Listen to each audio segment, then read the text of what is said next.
This is a breaking news report. This is a new strain and a more virulent strain coming from Florida known as Southern syphilis.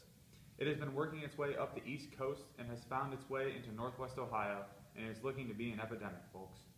Before we go into the field, here's some information about this bacteria that is causing the epidemic. Syphilis is a gram-negative helical bacteria known as Treponema pallidum, which is 6 to 20 microliters long and has a diameter of 18 to 20 micrometers. The original strain of syphilis consisted of a single-stranded circular DNA, where there have been many announcements all over campus about the new strain of syphilis here at ONU. The problem becomes when the bacteria is transmitted. Now to Zach live in Florida, where the epidemic started. Hello there, this is Zach coming to you live from Cocoa Beach, Florida. This new strain of syphilis is particularly nasty.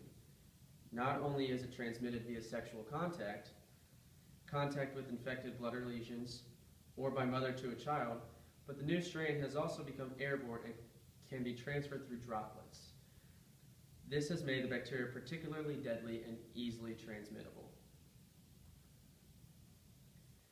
As stated earlier, it is transmitted from a person who is infected through their lesions or sores to anywhere on the body where there is a mucous membrane, including the mouth. It also enters via abrasions on the skin. Upon entering, the bacteria attaches itself to the cells and sometimes forces its way into the cells themselves.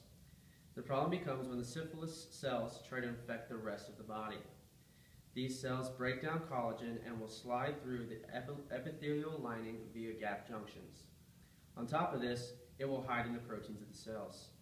The syphilis bacteria also uses areas of the body that are not under high surveillance by the immune system. Compared to the original strain of syphilis, this new strand not only uses iron and enzymes from the host, but the new, more virulent version uses nitrogen and sodium as well. The bacteria leaves the body through the urogenital pathway and through the mucous membrane or lesions of an infected person. Thanks, Zach. Now to Kara in northwestern Ohio. We're asking the question of how is the syphilis diagnosed and what are the different stages? Go. Hello, this is Kara Laux coming to you live from Ohio Northern University. Syphilis is not easily grown in a laboratory setting, so alternative testing has to be done. One of the ways is to look at a smear of a potentially infected person under a microscope and utilize a PCR and histological examination of infected tissues.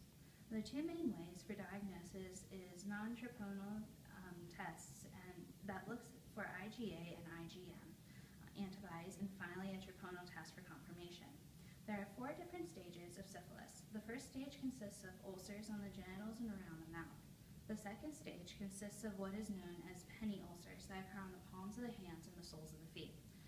It is also characterized by a rash similar to other diseases, as well as warts on the groin.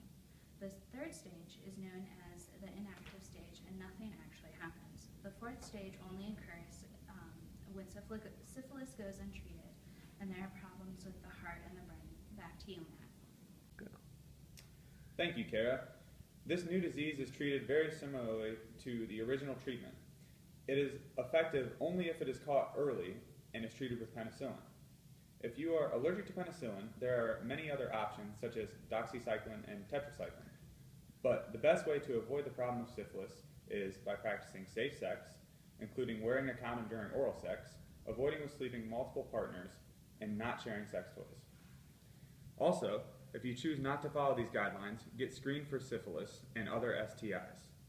Even if you follow these and are sexually active, get screens for STIs. What was that? Breaking news, we have received the word that the source proclaiming the new strain of syphilis is originating in Florida is invalid, and this new strain cannot actually exist, meaning syphilis is not transmitted as an airborne pathogen.